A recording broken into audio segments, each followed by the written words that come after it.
Nitriles. Nitriles are compounds that contain the cyano group. They also fall under the category of carboxylic acid derivatives because they can also be hydrolyzed to carboxylic acid. In the systematic nomenclature, nitriles are named by adding nitrile to the name of the parent alkane. For example, if you take a look into this compound right here, there are 2 carbons, and therefore this should be called as ethane nitrile. And when it comes to the common name, this is going to be called as acetonitrile. Just as we call the carboxylic acid with 2 carbons as acetic acid, we are going to use the prefix of aceto here, followed by nitrile suffix, acetonitrile. For the next compound, we have a nitrile group that is directly attached to the benzene ring. So in which case, we are going to call this group as carbonitrile. This would be carbonitrile. And you do have a benzene ring that is attached directly to it, so it's going to be benzene carbonitrile.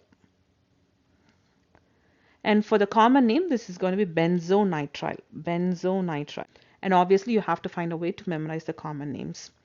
Let's take a look into the other compound. This compound has substitution in the alkyl group. So how are we going to name this? Obviously, we have to make sure that we give the numbering for the carbons and find the longest chain in the molecule. So this carbon, which is the functional group, is going to be number 1.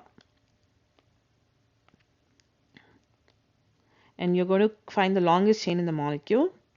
So you can go in this direction or in this direction because both of these groups are methyl groups, right?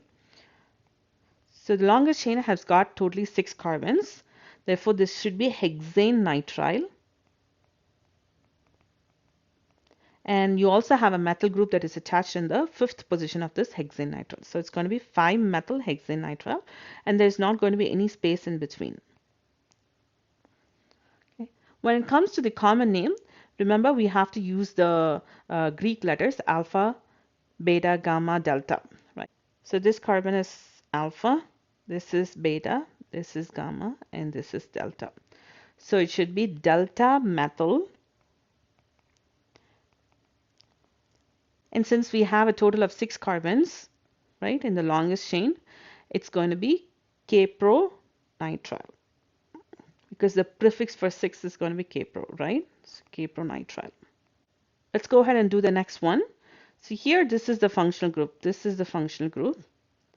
And you have 1, 2, and then along with the functional group, you have 3 carbons. And you also have a double bond here. Therefore, this should be propene nitrile, or it's also called as acrylonitrile. Let us also look into the derived names for some of these compounds. This compound is called as methyl cyanide, and this one is called as phenyl cyanide because you do have a phenyl group there. And this one as isohexyl cyanide because this group right here is an isohexyl group, and you have the cyano group here. So all of this is going to be said as cyano, right?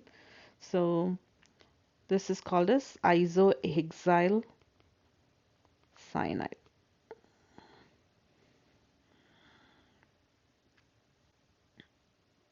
When compared with amides, nitriles are even more resistant to undergo hydrolysis. But when they are heated in the presence of an acid, they can slowly undergo hydrolysis to give carboxylic acid. The mechanism for the acid catalyzed hydrolysis of nitrile. Nitriles are first going to get converted into amide, and then the amide will undergo hydrolysis to give us carboxylic acid. First, to begin with, the nitrogen from the cyano group is going to get protonated.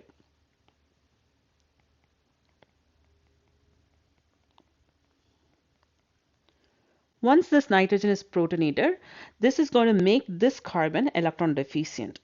So the water molecule can go and attack it. This reaction is similar to the reaction of the nucleophile with the cardinal carbon, where it goes and attacks the electron deficient carbon. Now in the next step, one of these hydrogens will be deprotonated so as to neutralize the positive charge on oxygen to get a neutral species. So a base comes and abstracts this hydrogen to neutralize that positive charge on it. Now, these two groups, the NH group and as well as the OH group, can get reprotonated. If the NH group is going to get reprotonated, it's going to result in the protonated amide. And that protonated amide will be in resonance with other resonance contributor.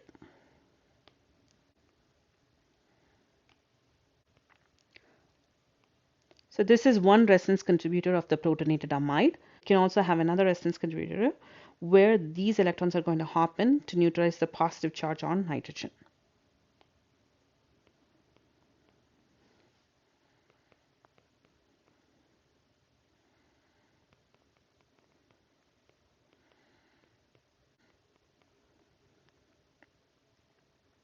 Now that it has been converted into a protonated amide, we can do the hydrolysis of an amide to give the carboxylic acid.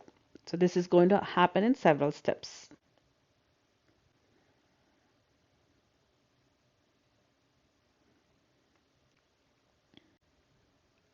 Nitriles can be prepared by the SN2 reaction of an alkyl halide, where the cyanide ion is going to act as a nucleophile on this electrophilic carbon, thrusting the Br out. So once it has been converted into nitrile, it can further undergo hydrolysis to give us the carboxylic acid that we want. Nitriles can also undergo catalytic hydrogenation with Raney nickel in the presence of hydrogen to give us primary amines. This is one of the important methods to synthesize primary amines.